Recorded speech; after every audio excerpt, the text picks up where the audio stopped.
할렐루야.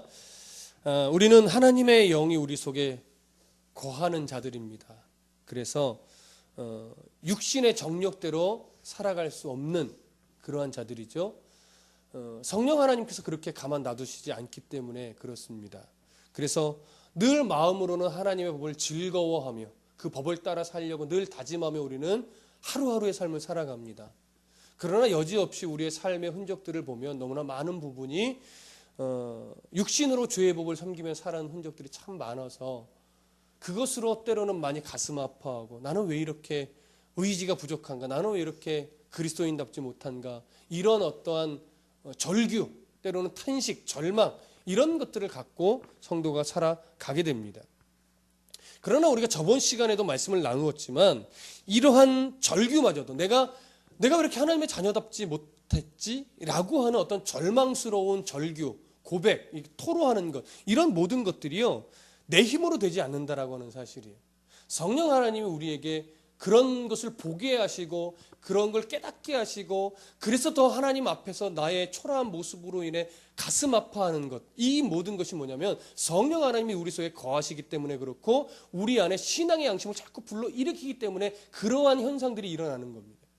그래서 이렇게 우리의 마음이 하나님 앞에 바로 살지 못한 것을 가슴 아파할 줄 아는 것, 이것이 뭐냐면 성화의 하나의 과정이고 하나의 모습이에요. 그러니까 그런 모습이 있는 게 나쁜 것이 아니라 좋은 거예요. 정말 심각한 것은 뭐냐면 너무 무디어져서 내가 영적으로 참 심각하다라고 하는 사실을 못 느끼는 사람, 못 느끼는 성도, 아무리 하나님이 푸시하고 신앙의 양심을 불러일으켜도 너무나 심각하게 무디어 있어서 내 모습을 못 보는 것, 이것이 정말 중병에 걸린 거예요. 물론 하나님이 실패함이 없고 포기함이 없기 때문에 언젠가는 그를 돌이키시지만 중요한 건 지금 내가 얼마나 하나님의 어떤 만지심에 내가 반응하면서 내 모습을 보고 있는가. 완벽하라가 아니라 나의 부족함을 보고 내가 가슴 아파하고 하나님 앞에 절규하며 나 정말 하나님의 자녀답게 살고 싶어요 하나님 하고 말할 수 있는 거, 고백할 수 있는 거, 이 심령이 귀하다는 거예요. 저는 여러분들이 그런 심령을 갖고 계신 분들인 것 같아요. 제가 종종 그런 표현을 합니다. 눈물에 속지 말라고. 근데 이 말은 눈물을 흘리지 마세요, 눈물이 가치가 없습니다, 이 얘기가 아니에요. 눈물을 흘리는 것만큼 우리를 향한 하나님의 사랑을 깊이 있게 깨닫고 그 사랑을 깨달은 자로서 더 그리스도인다운 삶으로 나아가라는 것이지, 눈물을 흘렸다, 그래 속이 후련하다, 거기서 멈추면 안 된다라고 하는 거예요. 근데 많은 사람들이 기도원에 한번 들어가는 이유가 뭐냐면 좀 눈물 좀 쏟고 오고 싶은 거예요.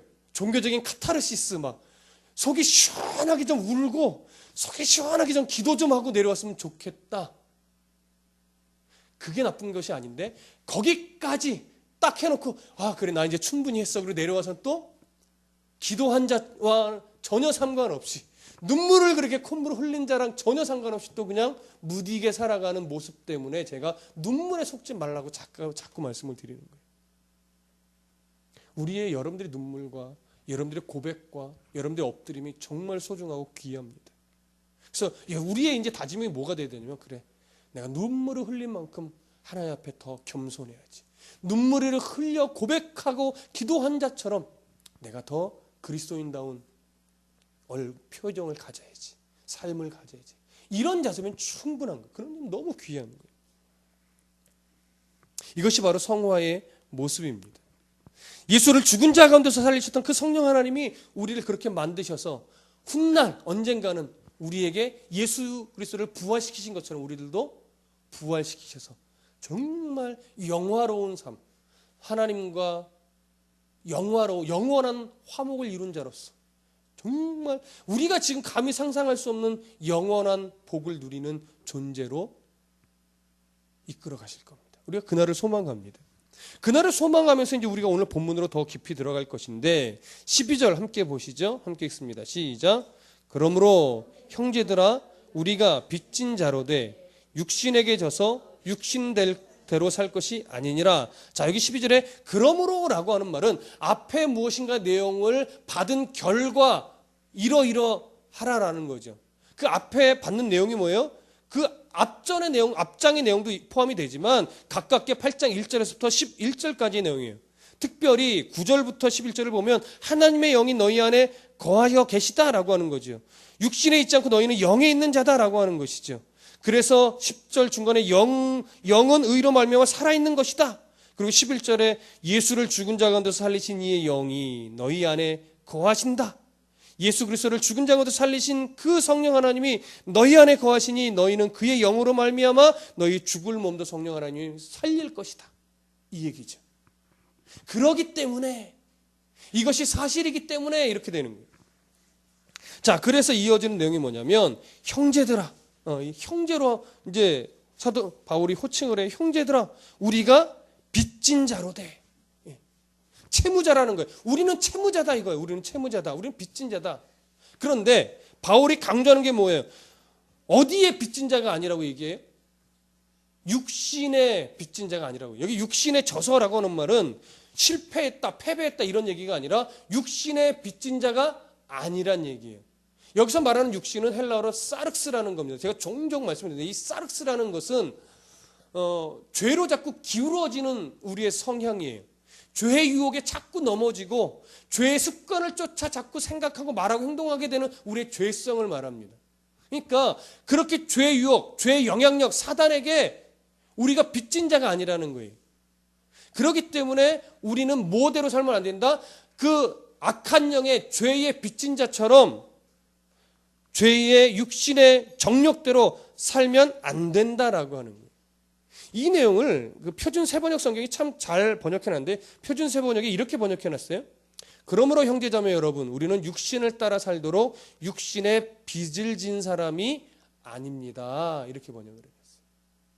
무슨 말씀인지 이해되시죠? 우리는 육신의 죄의 영향력에 세상의 가치에 빚진 자가 아니에요. 그럼 우리는 어디에 빚진 자예요? 성삼위 하나님에게 빚진 자예요. 우리 성삼위 하나님에게.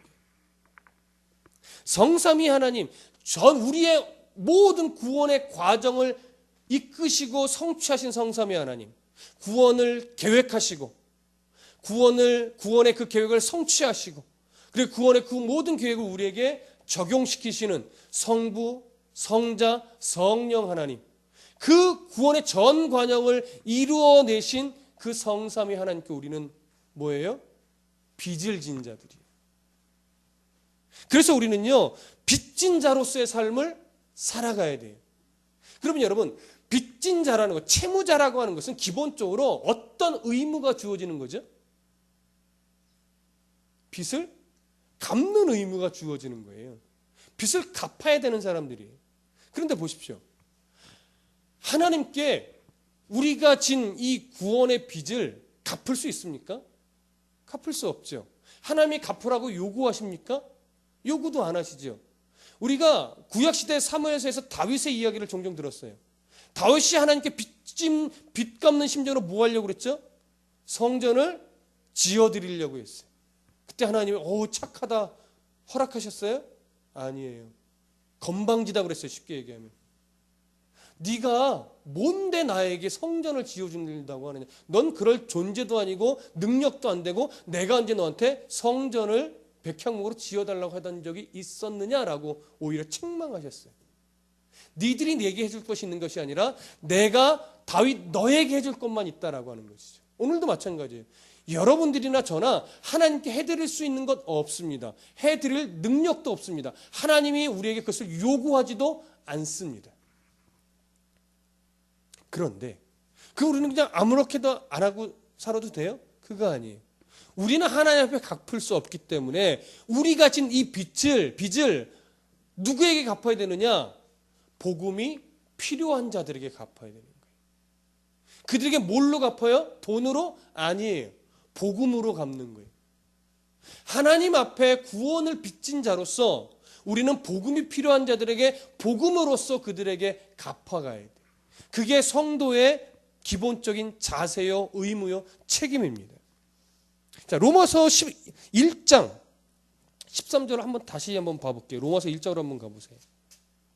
로마서 1장 13절 14절.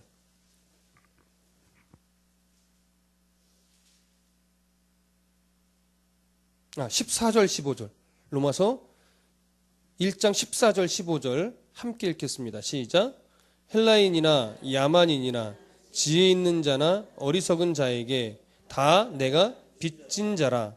그러므로 할 수 있는 대로 로마에 있는 너희에게도 복음 전하기를 원하노라. 자, 똑같은 의미가 나오죠. 사도 바울이 누구에게 빚진 자라고요?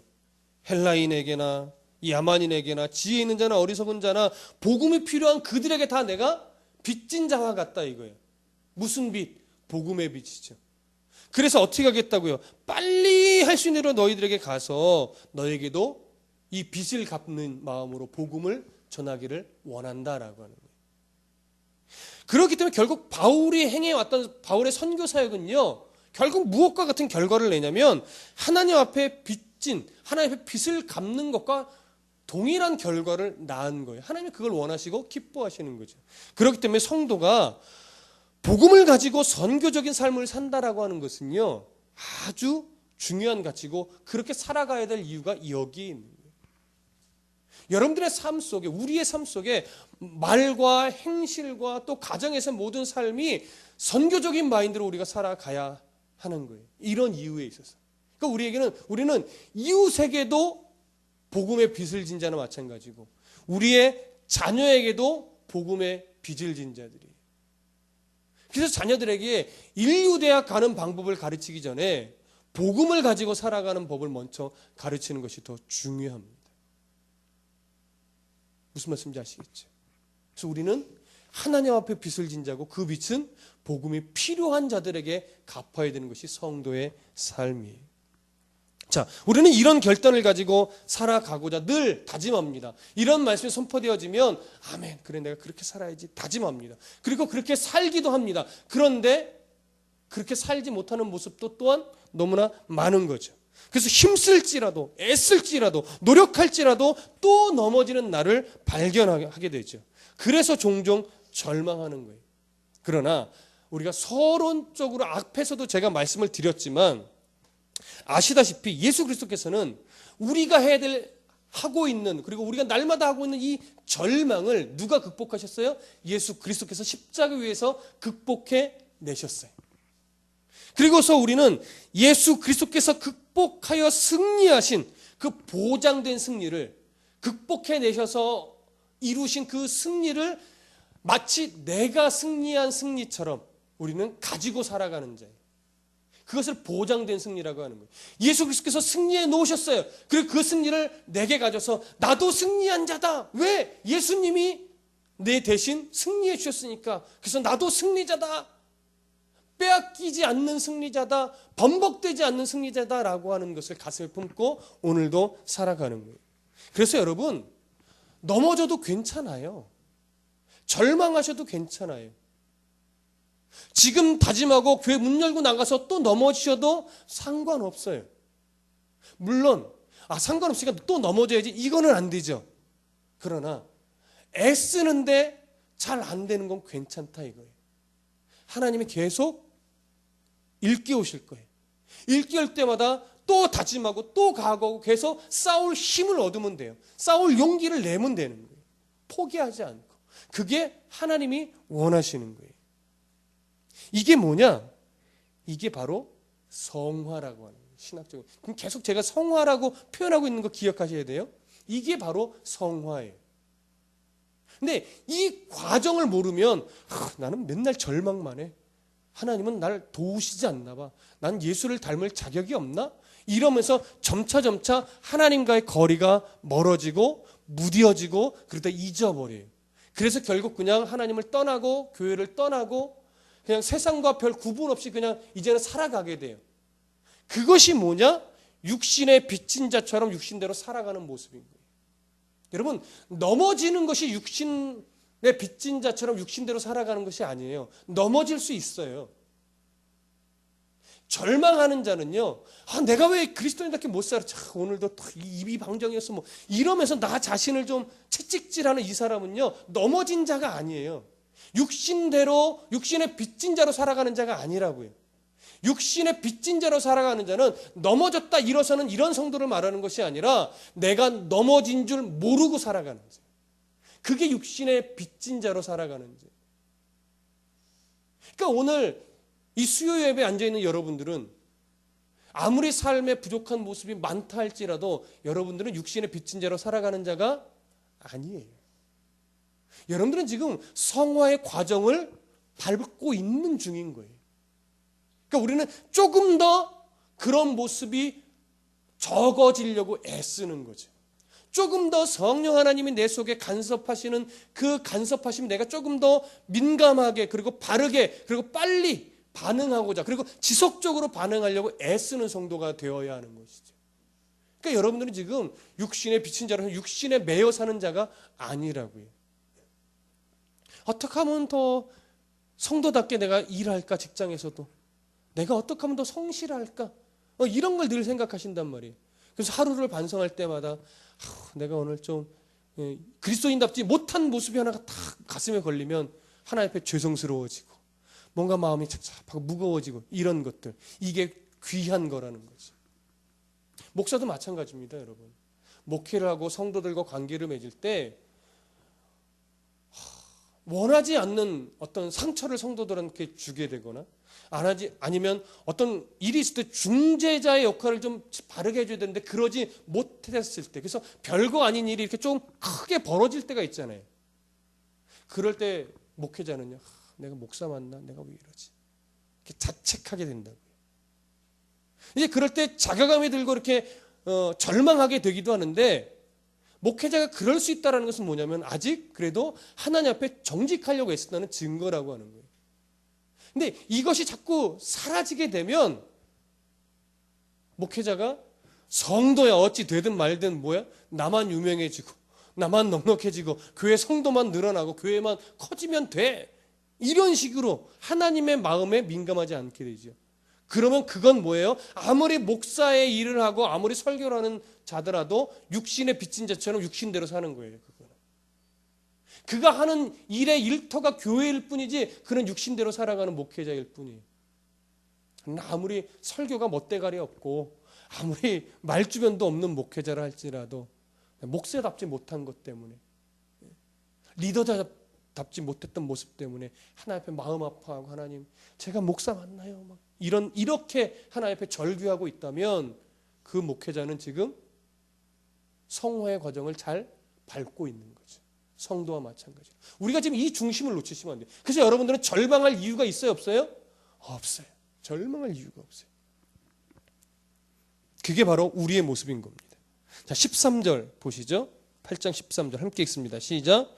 너희가 육신대로 살면 반드시 죽을 것이로되 영으로서 몸의 행실을 죽이면 살리니. 자, 좀 힘든 구절이 나옵니다. 너희가, 여기서 너희는 성도를 말하는 거예요. 예수 믿는 자들. 너희가 육신대로 살면 반드시 뭐 할 것이로되? 죽을 것이로되. 여기 죽는다는 말은요, 사망이라는 건데 이것은 몸이 죽는다는 걸 말하는 것이 아니고 영원한 사망, 하나님과의 영원한 단절, 더 이상 기회가 없는 단절을 말하는 거예요. 그런 사망에 이른다는 것이고 영으로서 몸의 행실을 죽이면 산다라고 하는 거예요. 자, 그럼 여기서 질문을 하나 던집니다. 여러분들이 속으로 대답해 보십시오. 예수를 믿는 사람도 오늘 13절의 말씀처럼 육신대로 사는 모습만 가득하다면 결과적으로 구원이 취소되고 하나님과 영원한 단절에 이르게 될까요? 오늘 바울은 그런 것처럼 말을 하고 있어요. 아니라고 말하기도 애매하고 성경이 그렇게 되어 있으니까 그렇다라고 말하기는 계속해서 로마서를 듣던 내용과 또 충돌을 일으켜요. 그렇죠?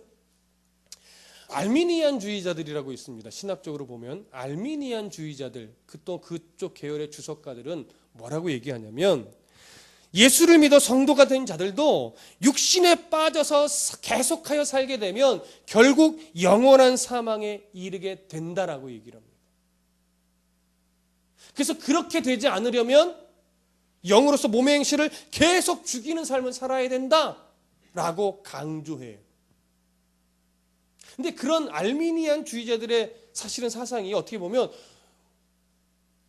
인본주의적인 기독교 사상에 부합해요. 그게 맞는 것 같아요. 왜? 내가 노력하지 않았으면 벌을 받고 노력했으면 복을 받는 이런 사상에 부합하다고요. 근데 앞에서 계속해서 바울이 강조했던 내용과는 사뭇 뭐가 돼요? 충돌이 일어나죠. 장로교 신학은 주로 칼빈주의예요. 칼빈 선생님이, 칼빈 목사님이 성경을 토대로 많은 기독교 교리를 정리해 놓은 것들이 참 좋다라고 인정을 하는 그런 주의입니다. 그래서 그것을 많이 그 주의를 많이 수용하는 게 그 신학을. 칼빈주의는 그것에 반대를 합니다. 그렇지 않다라고 하는 거죠. 우리 속에 있는 성령께서 우리가 하나님과 단절이 될 때까지 우리가 세상의 육신에 치우쳐서 살도록 성령 하나님이 내버려 두지 않는다라고 하는 거예요. 그래서 하나님께서 한번 선택하고 하나님의 영에 거한 자들은 끝끝내 하나님이 간섭하시고 섭리하셔서 성화의 과정을 밟게 하시며 하나님이 원하시는 수준까지 끝끝내 올려놓으시고야 만다라고 하는 것을 우리가 믿는 것이 칼빈주의자들이 장로교 신학이에요. 그것이 개신교의 전반적인 신학입니다. 그래서 우리는 앞에서 말한 알미니안주의적인 그런 사상이 혹여나 그럴듯해 보일 수는 있으나 하나님의 전능하심, 하나님의 완전하심에는 충돌이 일어나는 사상이에요. 그렇다면 오늘 여기 육신대로 살면 반드시 죽을 것이로되 라고 할 때 여기서 육신대로 살면 반드시 죽는다라고 하는 것은요, 죽는다 여기에 초점이 있는 것이 아니라 죄라는 놈이 얼마나 심각한 줄을 알고 너희가 삶 속에 날마다 뭐하면서 살아라? 긴장하면서 살아라라고 그 심각성을 가르쳐 주는 거예요. 죄의 문제를 가볍게 여기지 말라 이거죠.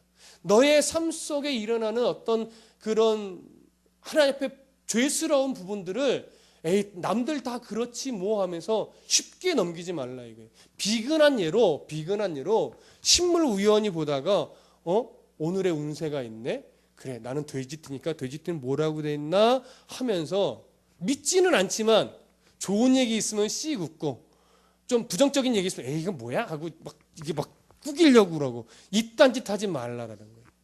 무슨 말씀인지 아시겠어요? 또 재밌는 것은 이런 거예요. 이제 좀 막 젊을 때 친구들하고 놀다 이렇게 막 고스톱도 하고 뭐 포카도 하고 막 그러잖아요. 뭐 도박을 하는 건 아니니까 무슨 뭐 100원, 200원 걸고 할 때도 있어요. 그러면 뭐 예수 믿는 이제 청년 때 친구들과 이렇게 그런 그런 놀이를 재밌게 하다 보면 장난식으로 어떻게 하냐면 이 포카나 이런 뭐 화투나 이런 걸 넣고서 딱 볼 때 주여 하면서 보는 거지. 경험들이 있으세요? 저는 있어요. 주여 하면서 보는 거예요. 물론 이쁘게 봐줄 수 있죠. 뭐 그런다고 지옥에 가겠습니까? 그런데 오늘 성경에 말하는 것은 뭐냐면 그러한 사소한 것 하나까지도 우리는 좀 긴장하면서 그렇게 하지 말라 단순히 이런 차원의 문제가 아니라 그렇게 사소한 것까지도 죄에 대해서는 우리가 긴장하면서 아주 민감하게 생각하면서 그런 것들을 이겨내려고 하는 싸움을 싸워야 한다라고 해요. 여기에 초점이 있는 거예요. 그런 싸움이 뭐냐? 그런 싸움. 바로 그것이 13절에서 말하고 있는 영으로서 몸의 행실을 죽이면 산다 이거예요. 우리는 영으로서 몸의 행실을 죽이고 있는 자예요. 왜요? 그러니까 절망이 나오고 절규가 나오죠. 그러니까 이렇게 몸의 행실을 죽이며 산다는 것 자체가 뭐예요? 우리는 성화의 과정을 밟고 있다라고 하는 거예요. 이것이 오늘 우리에게 아주 중요한 겁니다.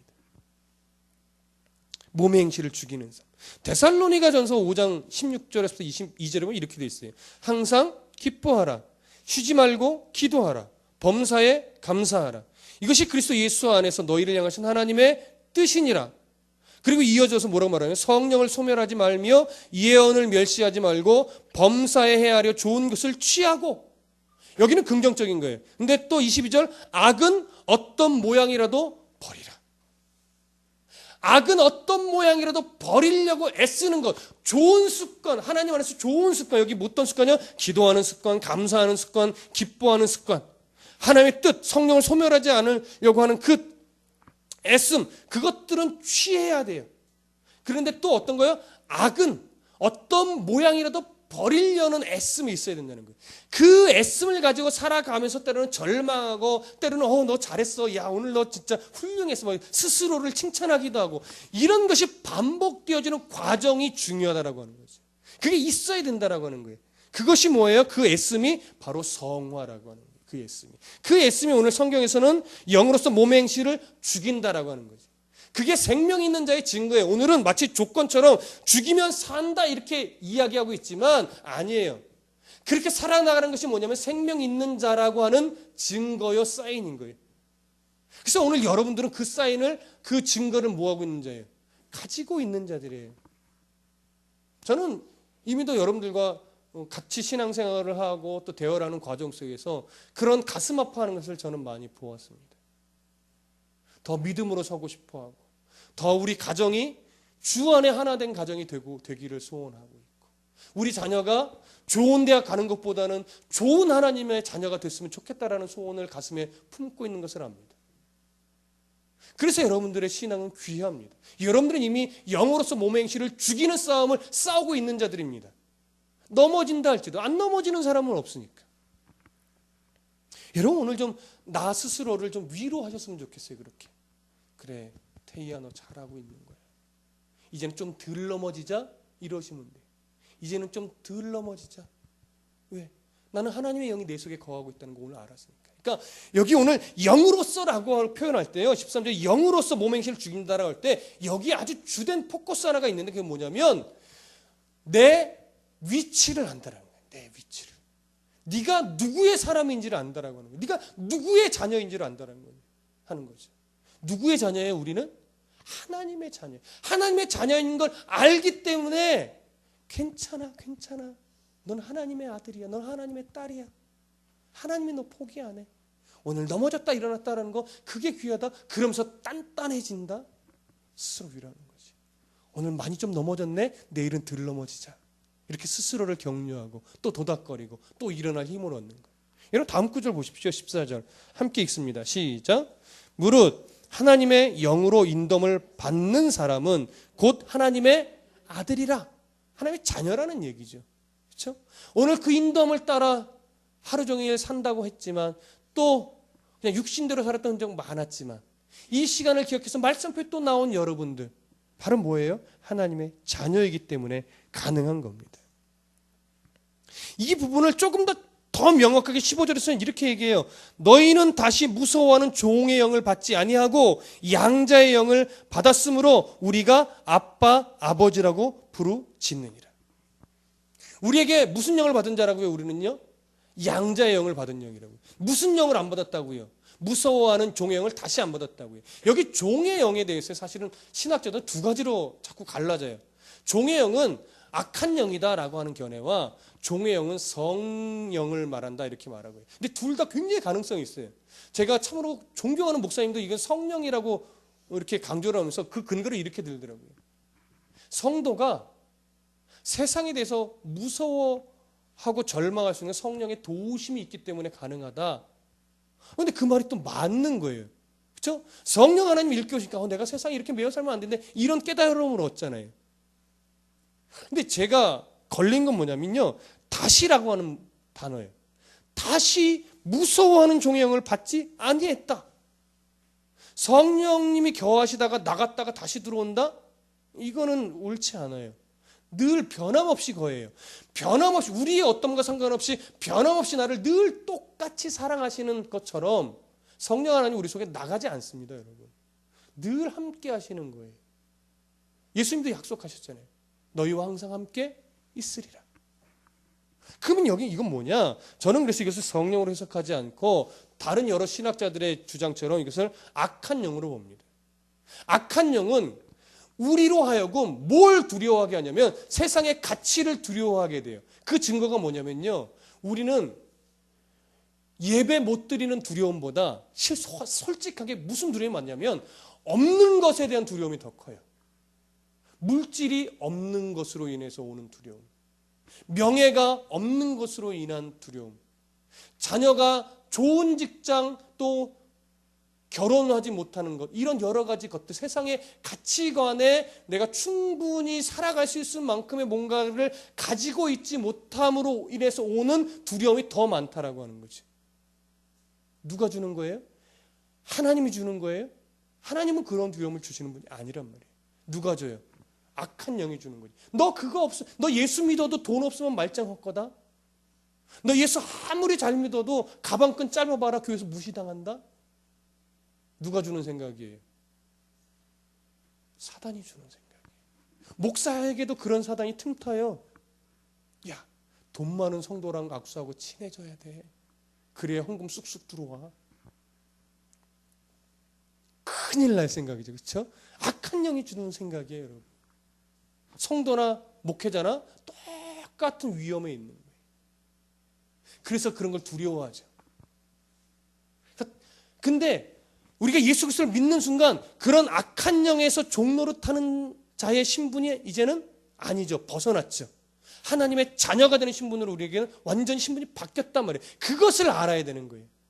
그러면 내가 세상을 살아나가는 가치관이 바뀌어지는 거죠. 그러면 없는 것 때문에 두려워하는 것이 아니라 내가 소유하고 있는 하나님 나라의 그 생명, 하나님의 자녀라고 하는 그 특권 때문에 오히려 감사하고 넉넉해지고 안정감을 누리는 거예요. 어떻게 보면 우리의 싸움은 바로 그거예요. 내가 하나님으로 인해 소유하고 있는 이 보이지 않는 영광스러움, 이것을 가지고 기뻐할 것이냐, 악한 영이 주는 세상의 어떤 없는 것 때문에 불안할 것이냐, 어떤 것이 내게 더 크게 여겨지는가, 이 싸움이죠. 그렇죠? 그러니까 13절에서 있는 것처럼 영으로서 몸의 행실을 죽인다는 것의 아주 중요한 한 모습은 뭐냐면 내 속에 무슨 가치를 더 크게 여기며 살아가는 거죠. 가는가, 이 싸움이죠. 세상을 두려워할 것인가, 하나님 나라로 더 기뻐할 것인가, 이 싸움. 우리는 자꾸 들락날락 하잖아요. 이것이 이리 갔다가 저리 쏠렸다가 이리 쏠렸다가 저리 쏠렸다가. 이것을 줄여가는 거예요. 하나님 나라의 자녀라는 것, 하나님 나라의 그 영원한 생명을 소유한 자라는 것, 이것으로 내 가슴이 늘 안정감이 있어요. 이 싸움을 하는 것이 성화예요. 네, 계속 성화라고 말씀을 드리는데, 그러니까 성화는 단순하게 꼭 하나로 단정 지을 수 없어요.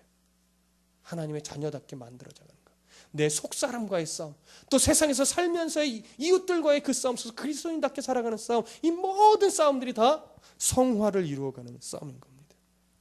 자, 여기서 이제 15절로 다시 좀 넘어가서 그런 종의 영을 우리는 이제 받지 않은 자예요. 다시 받지 않는 자예요. 양자의 영을 받은 자로서 이 양자의 영은 우리가 변하지 않고 빼앗기지 않는 영인데, 오늘 이 양자라는 표현이요, 특별히 오늘 본문에서는 너무 중요합니다. 당시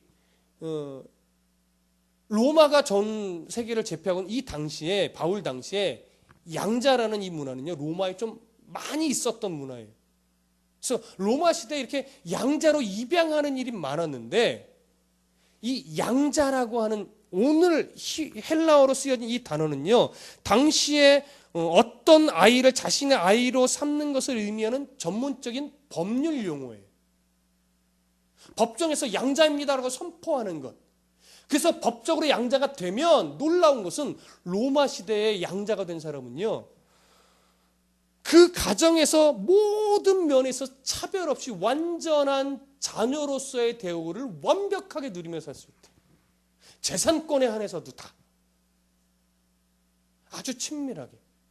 그런데 더 놀라운 것은 어떤 일이 있어도 한번 자녀가 돼서 법적으로 양자되었습니다라고 땅땅땅 해버리면 이걸 다시 빼앗아 갈 수가 없어요. 변하지가 않는 거예요. 근데 이 관계를 누구와의 관계로 이것을 적용시키고 있어요? 성도와 하나님, 우리와 하나님의 관계를 이렇게 적용시키고 있는 거예요. 그러니까 당시 로마 시대에 살던 사람들은 느낌이 확 오는 거죠. 느낌이 확 오는 거죠. 오늘 우리나라는 사실 양자라는 개념이 많이 없잖아요. 양자라는 개념이 많이 없다고요. 근데 이때는 많이 있었고 유행을 타던 때였기 때문에 양자다라고 할 때 변하지 않는 모든 특권을 다 누릴 수 있는 이런 것들. 그래서 더 아빠라고 부를 수 있는 그 친밀감까지 더 포함이 되는. 그래서 온 우주의 권세자신 하나님이 우리의 아버지가 되시는데 그 권세를 이어받는 뭐예요? 상속자예요. 거기다가 아빠라고 아주 친밀하게 다가갈 수 있는 관계라고 오늘 이야기를 하고 있는 거예요. 자, 그러면서 우리 16절로 이제 넘어가 볼게요. 16절 함께 읽어봅니다. 시작. 성령이 친히 우리의 영과 더불어 우리가 하나님의 자녀인 것을 증언하시나니, 우리 속에 우리의 영 가운데 하나님이 우리의 영과 더불어 이 모든 것들을 우리가 하나님의 자녀라는 사실을 증언하신대요.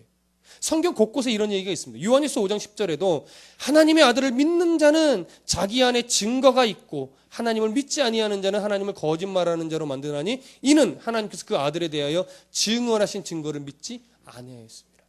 우리의 삶에 또 우리의 심령에 하나님이 보여주시고 깨닫게 하시고 또 들려주시는 하나님의 증거들이 많이 있다라고 합니다.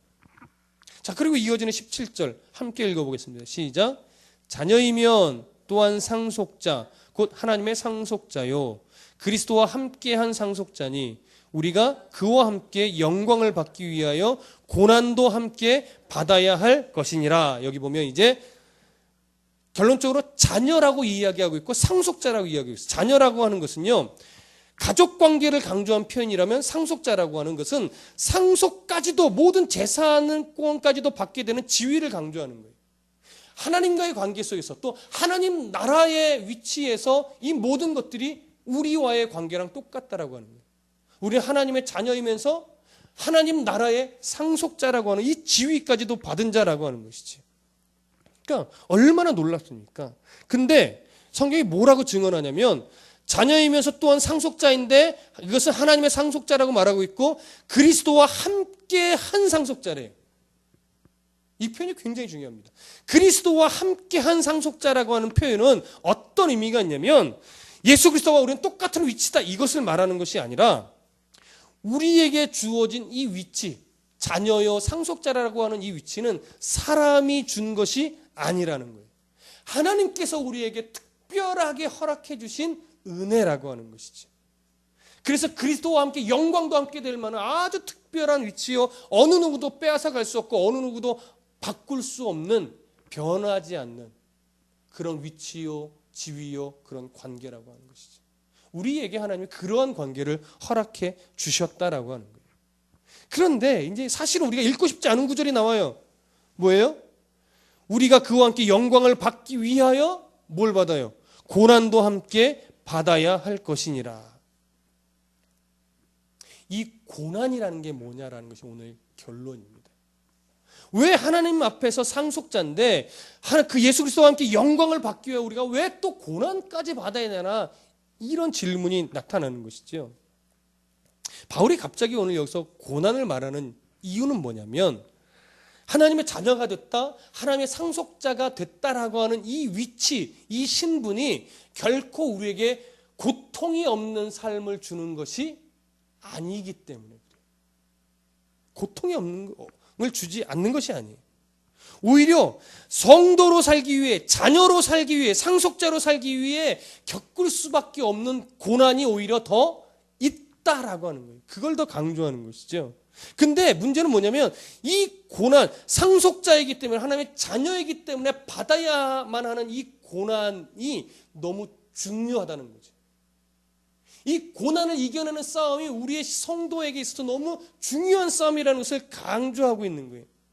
왜냐하면 이 싸움은요, 상속자로서 받는 훈련이기 때문에 그래요. 이 싸움. 이것을 히브리서 12장 7절에서 이렇게 말해요. 너희가 참음은 징계를 받기 위함이라. 하나님이 아들과 같이 너희를 대우하시나니 어찌 아버지가 징계하지 않는 아들이 있으리요. 왜 고난을 줘요? 상속자로서 훈련하는 거라는 거예요. 그러니까 우리는 아들로서 지금 대우를 받는, 그래서 예수 믿는 자로 이 세상에서 살아간다는 것이 힘들 수밖에 없다 이거예요. 왜? 하나님의 자녀로서의 훈련을 받는 과정이기 때문에. 이것을 신학적인 용어로 뭐라고 할까요? 지금 계속 반복해서 말씀드렸잖아요. 이것을 또 성화라고 하는 거예요. 성화. 그러니까 여러분 보십시오. 성화의 삶이라고 하는 것이 한 10년만 받으면 되는 거라면 참 좋겠는데, 예수를 믿게 된 그 순간부터 언제까지? 죽을 때까지. 이게 미치는 거죠, 이게. 한 20년만 훈련받으면 이제 좀 풀어주시면 안 돼요, 이러면 좋겠는데, 언제까지? 죽을 때까지. 거꾸로 얘기하면요, 우리의 이 고집탱이가 그렇게 쉽게 안 꺾겠다라는 이게 이야기예요. 결국은 사실은 뒤집어서 이야기해요. 아무리 사람이 착한 것 같이 보여도 속으로 들어가면 그 고집과 아집과 죄성이 득실득실하고, 아무리 하나님 말씀으로 때려쳐도 이게 잘 안 고쳐지기 때문에 그렇다라는 거예요. 얼마나 죄의 유혹이 심하고 죄라는 놈이 얼마나 무서운지 우리가 알아야 되는 거예요. 그래서 상속자로서의 훈련이 필요한 거죠. 그러니까 오늘 우리가 아들로서 대우를 받으며 이렇게 훈련을 받고 있는 것은 너무나 중요한 거예요. 그러니까 다시 얘기하면요, 여러분, 성화는 선물일까요, 아닐까요? 애매하죠? 선물이 아니에요, 성화는. 왜요? 성화가 선물이면 성령 하나님 내 속에 딱 임하실 때 그냥 성화스러운 존재, 영화스러운 존재로 그냥 확 바뀌어버려야 돼요. 근데 그렇지 않아요. 우리가 성령의 역사로 말미암아 구원에 이르는 것은 선물입니다. 우리의 노력이 아무 필요가 없습니다. 오히려 전적으로 성부, 성자, 성령 하나님의 역사로 100% 이루어지는 겁니다. 그러나 그렇게 구원받은 자로서 성화의 삶을 살아간다는 것은 100% 누구의 몫이에요? 우리의 몫이에요. 물론 성령 하나님이 일깨우시고 간섭하시고 아니라고 해주고 때로는 매를 대시기도 하는 간섭은 있어요. 근데 그 간섭하심에 내가 깨닫고 바르게 반응하며 내 의지를 굴복시켜 나가는 것은 철저하게 누구 몫이다? 그건 우리의 몫이다. 성화의 과정. 성화를 절대 대신해 주지 않습니다. 성령, 때로는 이런 경험이 있어요. 가끔 성령 하나님이 너무 깊은 은혜를 받아서 한동안 정말 말도 너무 아름답게 하고 생각하는 것도 정말 너무 거룩하게 하고 예배 안 빠지고 기도 오래 하고 막 돈만 생기면 막 헌금하고 싶어지고 막 이럴 때가 있다고요. 근데 그것은요, 성화된 것이 아니라 이렇게 성화의 삶을 살아가는 촉진제 역할로서 잠시 주어지는 것이지 그게 지속되지 않아요. 아시잖아요. 그렇죠?